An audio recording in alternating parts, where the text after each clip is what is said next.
See, there's an old favourite there, the Makita drill. And actually, believe it or not, the vintage Makitas. Is it? It looks like it's aged. Is it? Yeah, the vintage ones are the best ones because they do this. I'll show you. You see, the new ones just go yip. Like as soon as you let off on the trigger, they stop. But this one, when you let off on the trigger, it keeps going. So you can get that nice, dentist from hell kind of sound. That'd be it right there. So that's the right one. Oh, you've got a D tuner on there. How long have you had the D tuner I've had it actually probably about 3 years, 3 or 4 years. Right. Carved into it, But yeah, this is the original. I've tried. It's got a bunch of cracks, in the neck. I've tried to retire it many times. Some blood and guts on it. And I even tried to retire it for this tour, and I grabbed another one, and it just can't do it. It's funny about this thing has been broken in, and just when you put your hands on it, it's just shaped to your hands now, and it's just really, really difficult to replace this thing. Yeah.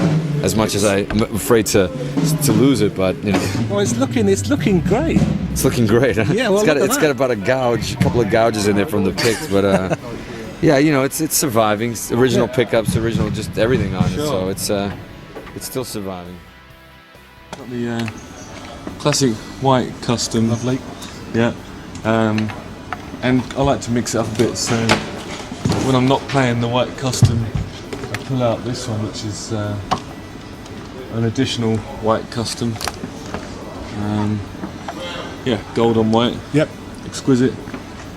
I think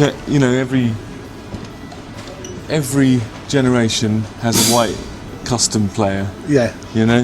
And I'm not saying I'm that guy, but I certainly wanted to be when I started playing them, because I was really into Thunder and obviously Steve Jones and all the other guys that have played it. There seems to be sort of one prevalent white custom player at any point. So for a little while there, it was me.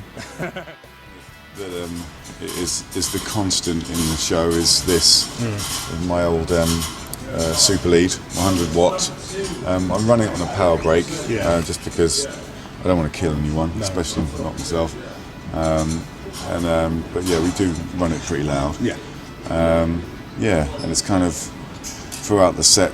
This is the one thing that stays the same. It's the one constant, and run that through a 4x12 1960. We'll show the pads later.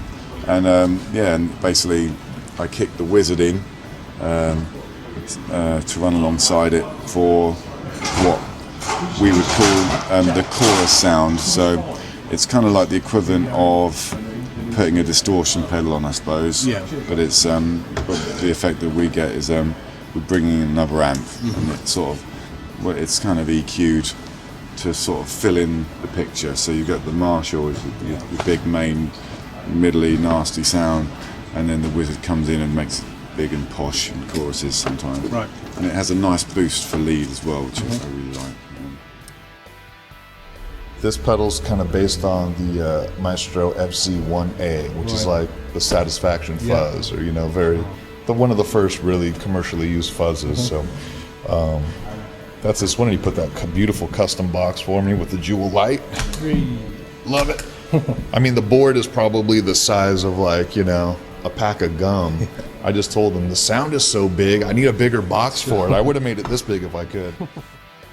Get our nerd hats on, which I have my Tone nerd hat on at the moment. So I'm going to start over here because I don't usually bring out the Echoplex. This is an old EP3 Echoplex. I love the Echoplex. I've always loved the Echoplex. So this is what it sounds like a little bit. I don't run a ton of echo in it, but sometimes I'll step on it with the fuzz. I'm not going to do that right now, but I'll use it for same thing like reverb. I just love some of the airiness, and I was trying other pedals that just don't do it the same way. So if I was playing, there's a song that I used to play called Backwater Blues, which was a Bessie Smith song. I did it with an Echoplex, so it would sound like this. It would sound like...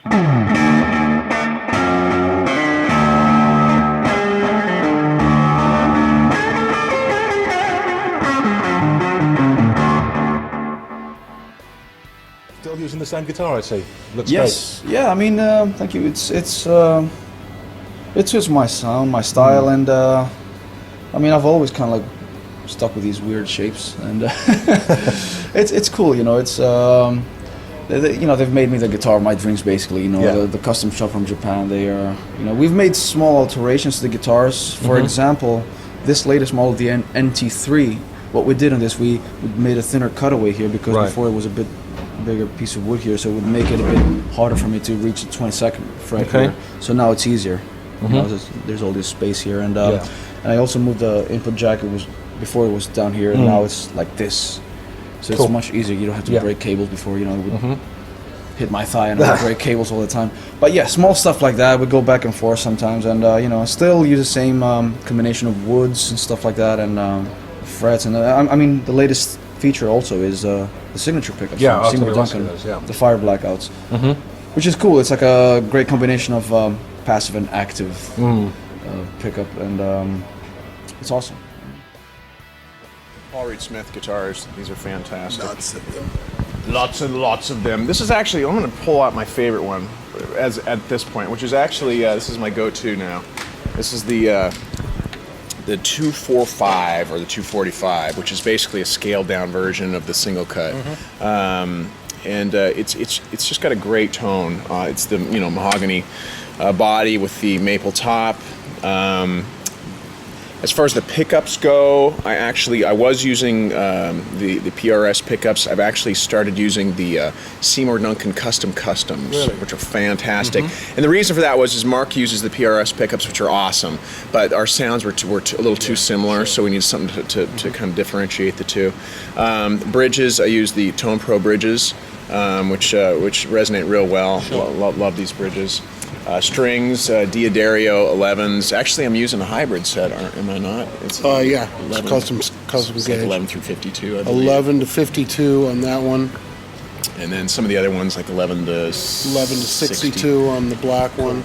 Because we figure if we can't use telephone lines, then we'll get strings that are about that thick. So Well, they're not Slipknot thick. Exactly. Switch to dirty guitars. My rectifiers kick on. And they are just straight. The only effect I have going on stage is through I have my monitor rig over here, and I have it filtered through there with some furb on there. Sure. But we'll get to that later. So I got my boogies for my rhythm. Then when I click to lead, it switches to this Bogner Shiva. Shiva, okay. Which I love. It's a great lead tone. On my leads, I like to have the Shiva's a little clean for some of the stuff I like to do. So I throw this T-Rex Michelangelo overdrive pedal, which was modeled after the Tube Screamer. Sure. You know, it's I was a big Tube Screamer user for years, and then Michelangelo's a buddy of mine. He came to the show with this pedal, asked me to check it out, or if I'd like to check it out, and I loved it. Yep. And I pretty much stole it from him. He hasn't gotten it back in his hands since.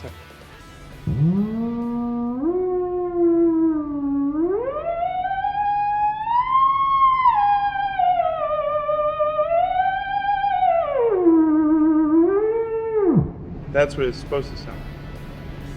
Okay. Thank you, Jimmy Page. And an Echoplex. And a Mad Amp. If you ever seen the Mad Amp on the Led Zeppelin stage, you go, what's the Mad Amp? First of all, it's an orange. Second of all, that's where you use the fan. That's because it requires it. It's like a guitar. It really is an instrument because you can unplug this and it's a live cable. So hold on. So we could try to get it to where you're here, and you just.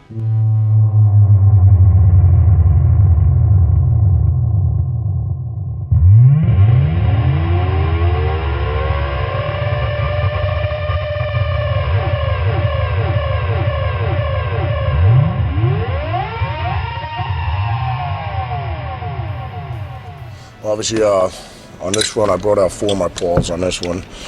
So obviously, all Zakk Wylde model amps, model guitars. So, you know, just a Les Paul custom with the EVs, with the EMG speaker pickups in there.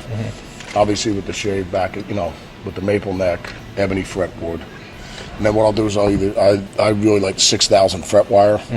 So it's it's thick and it's high, so you can get a really good grip on those things. So, but each one of the guitars is loaded. I mean, they all have their own little things, just like every other guitar. But I mean, they have their own characteristics. But they're all, put it this way, it all sounds like I'm in the same zip code when I play every one of the guitars. You know what I mean? So.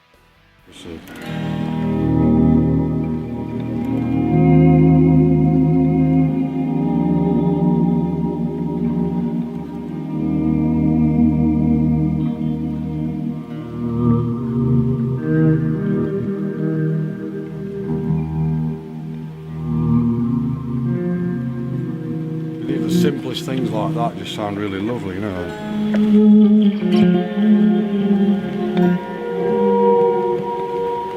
Using a volume pedal there, so I think it's a Dunlop one that, I can't remember.